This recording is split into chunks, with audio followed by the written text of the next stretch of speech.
Let's welcome in our Raptors reporter, Josh Lewenberg. Josh, there's a lot at stake here at the draft lottery for the Toronto Raptors. In terms of whether or not they'll be able to keep this first-round draft pick, give us the Coles Notes version of here what needs to play out. Yeah, they owe the pick to San Antonio as part of that Jakob Poeltl trade from the trade deadline in 2023, but it's top 6 protected, and so the Raptors have a 45.8% chance of landing in the top 6 and keeping their pick. I imagine that's what a lot of Raptors fans will be rooting for, but wait, there's more. If the pick doesn't convey this summer, then San Antonio would get Toronto's first rounder next summer in what's supposed to be a much better draft with the same top 6 protection.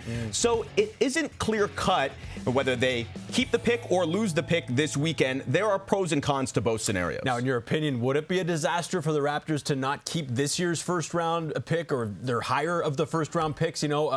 Coming off a 25-win season. Yeah, it wouldn't be great. I mean, it would be a tough pill to swallow for a team in the early stages of a rebuild that needs to be adding talent right now.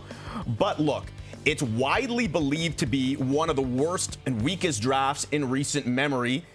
And that's not to say that you can't find talent in any draft class, but there's certainly an argument to be made that losing a pick, potentially a lottery pick in next year's draft, might be even worse. So maybe they'd be better off getting it over with, giving up the pick now, and having a full arsenal of picks to work with moving forward. But I like to say this is a no-win scenario and one that they put themselves in. It's one of their own making. The real misstep came 15 months ago when they made that Poeltl trade and essentially declared themselves buyers when they should have been sellers, doubling down on a failing and flawed core. So that miscalculation is going to cost them a pretty good pick, if not this year, then in the years to come. Now, we should note the Raptors do have a couple picks, though, as well in this year. It's 19 and 31. And 31. All right, we'll know more after the draft lottery takes place on Sunday night. Thanks, Josh.